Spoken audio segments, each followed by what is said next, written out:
Alléluia. Amen. Alléluia. Amen. Alléluia. Amen. Qu'est-ce que David avait utilisé pour combattre Goliath? David asalelaki nini mpo alonga de Goliath? C'était une grosse pierre. Non, libanga mokie. Une petite pierre contre un géant qui a 6 mètres et qui pèse plus de 100 kilos de ciment. Kotala mutu ya mulai oyo soki batie na balance basaki ata 100 ya ciment. Ça fait que Goliath avait aussi des dieux. Amen. Quand vous lisez Samuel chapitre 7, soki otangi kuna na Samuel okososoke Goliath avait dit, alobi boye, je te maudis par mes dieux. nakolakela yo par mes dieux. Na banzambe na ngai. Il avait plusieurs dieux. Azalaki na banzambe ebele. Contre celui qui avait 7 dieux. Babungela mutu aza na nzambe moko. Alléluia. Amen. Alléluia. Amen. Il avait plusieurs dieux contre celui qui a 7 dieux. Babungela mutu ya banzambe ebele yeko nzambe moko. Oh, la voix du peuple, c'est la voix de Dieu. Qui t'a dit? Nani akosi yo? Celui qui a la voix de Dieu, c'est lui qui a la voix du peuple. Amen. Oh, yazala mungongo na nzambe. Yende wana. Je parle de l'aura, je vais terminer là-bas. Quand je parle de l'aura, l'exemple de Dieu, à tes alentours, qui a des forces. À tes alentours, il y a certaines forces que tu ne vois pas. Mais si cette force-là, il la néglige, ne cherche pas la grande force.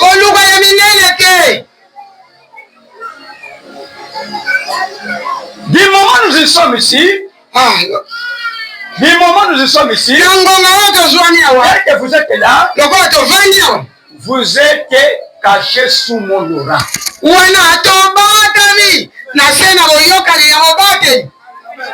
Alléluia. Amen. Satan peut venir. Mais à quelques mètres, il va rencontrer une certaine résistance. C'est mon aura qui est en train de sillonner tout autour de lui.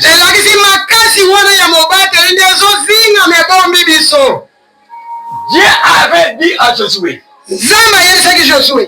quand vous irez dans l'autre rive là, vous aurez à bâtir 6 maisons de refuge. À quoi servira ces 6 maisons de refuge? S'il y a quelqu'un qui a un problème, on est en train de chasser dehors pour le tuer. Que cette personne fasse un effort, il est entré dans cette maison de refuge. Quand il va entrer dans la maison de refuge, il rencontrera un sacrificateur. Si le sacrificateur lui ouvre la porte et le fait entrer, cette personne-là est sauvée. Vous ne comprenez pas. Alléluia. Amen. Alléluia. Amen. Voilà. C'est ton droit. Hein, Papa Bruno? Bruno. Hein? Mutu azopata mwasi nini na libanga. Oui. Hein? Mwasi wana kukimira kote Papa Bruno. Okay. Ozolanda, tama zo kukima furule pote akota. Akoti, oui. Soki yazo ya beta yi. Okay. C'est ton droit. Oui, même il était à l'obiango. Alléluia. Amen. Qu'est-ce qu'on appelle cette infraction-là? Assistance. Le nom des personnes en danger. Non-assistance. Non-assistance de la personne en danger. Donc tu dois l'assister et tu dois l'attaquer celui qui veut te faire du mal. Amen. Il faut obombaye, pe obenga mutu azolandaye. Yamone baba brata mosenga ka prier. Ozakana kati na cercle na ngawa. Amen. Alléluia. Amen. Alléluia. Amen. Il suffit kana yoki. Yazo kundisama dezo sofundaki. Amen. Naloba te. Déjà commis. Amen. C'est là que vous avez dit que le Saint-Esprit n'a pas de limite. Si tu as le Saint-Esprit, il va te donner un champ d'opération. Amen. Amen. Parce que yo nous a la puissance à combattre l'esprit de dehors. Amen. Alléluia. Amen. Tu as un aura. Même si tu es devenu faible, dans la prière, l'aura va agir. Nous sommes dans les apôtres chapitre 12. Acte 12. On va bientôt terminer. Là, on nous parle de Pierre. Or, Pierre avait reçu le Saint-Esprit. Il avait annoncé la bonne nouvelle, 5000 personnes se répartissent. 5000 on l'a attrapé, on va les tuer. On a mis dans une prison, il y avait 3 portes. Dans la prison, on a mis des soldats. Dans ses pieds, on a lié des chaînes. Mais l'église, en train de prier, Dieu a envoyé un ange dans la prison. Il a dit seulement à Pierre, lève-toi, prends tes biens, suis-moi.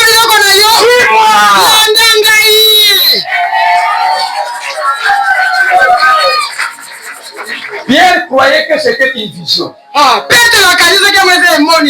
c'était une réalité. Les choses que je te dis, ce n'est pas une vision. C'est une réalité. Si tu es à côté, un homme qui a l'aura, tu seras protégé contre toute puissance mal. Jésus avait dit, quand on veut l'arrêter, il a dit, arrête-moi. Quand il dit, arrête-moi, les gens aiment tomber. Mais c'est moi qui comment il tombait? C'est l'aura. L'aura, c'est quoi? C'est un champ magnétique spirituel qui a beaucoup d'énergie dans le Saint-Esprit de quelqu'un. Amen. Nous pouvons avoir tous le Saint-Esprit, mais nous n'avons pas une même aura.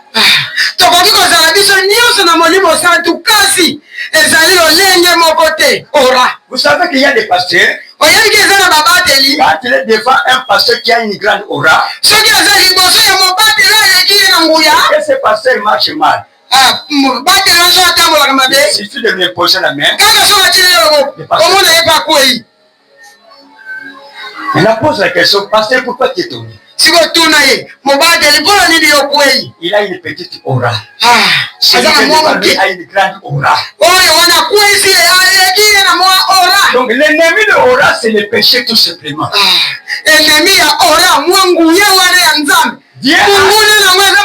Jésus avait besoin des apôtres qui doivent être baptisés du baptême du Saint-Esprit. Il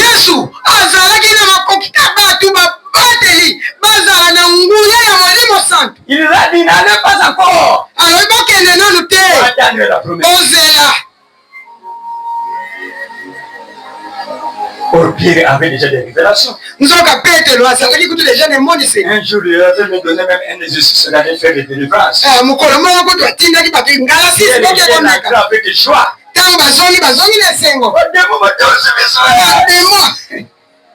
Yes, le gars. Batosi bino ko bakoye. Satan azalaki déjà peine ya koya. Aya ko renforcer qui. Amen. Mais moi je l'ai arrêté là. Oui, ngaine na pekisa ki. Réjouis-toi. C'est là. Si ton nom est inscrit dans le livre de Dieu. Alléluia. Amen. Alléluia. Amen. Est-ce que tu es sûr que ton nom est inscrit là-bas? Est-ce que si cet esprit il marchera, il ne sert pas, il est puissant, il est démon, et on est sûr que rien ne peut te nuire. Alléluia. Amen. On a voté na sapata mukilité. Amen. Na tamla na sapatu ya lo. Ya lola. Il y a beaucoup d'exemples que je peux donner sur l'aura. Beaucoup d'exemples. Mais le temps nous fait défaut. On va s'arrêter là-bas. Nous allons prier.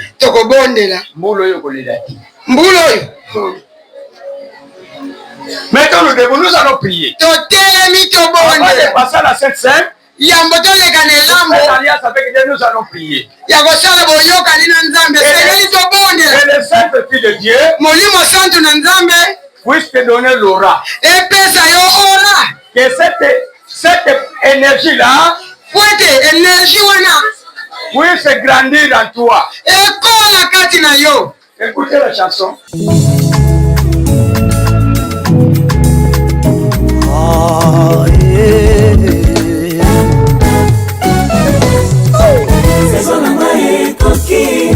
Osalisanga bapasi yambala oyo nakoyemba nzembo ya esengo saison nanga ekoki osalisanga bapasi yambala oyo nakoyemba nzembo ya esengo. Ceux qui s'aiment avec larmes mentionneront avec chant d'allégresse. Alléluia. Jésus. Nyonso ezalaka nde ebandeli mpe na suka ye. Ntango akolela ezali ya esengo mpe ezali ye. Soki basoni ezali aza na nkisi ya soni ye.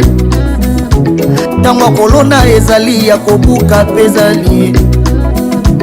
Lobi nayembaki nzembo ya mawa lelo nakolela lisusu te o. Yambala oyo nakoyemba nzembo ya esengo. Mbula eleki bobengaki ngai ekoma boya kotala nakomi na zemio. Yambala oyo nakoyemba nzembo ya esengo.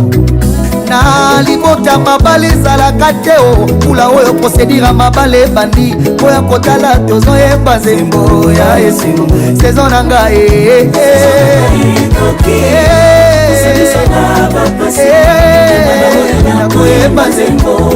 je suis dans ma saison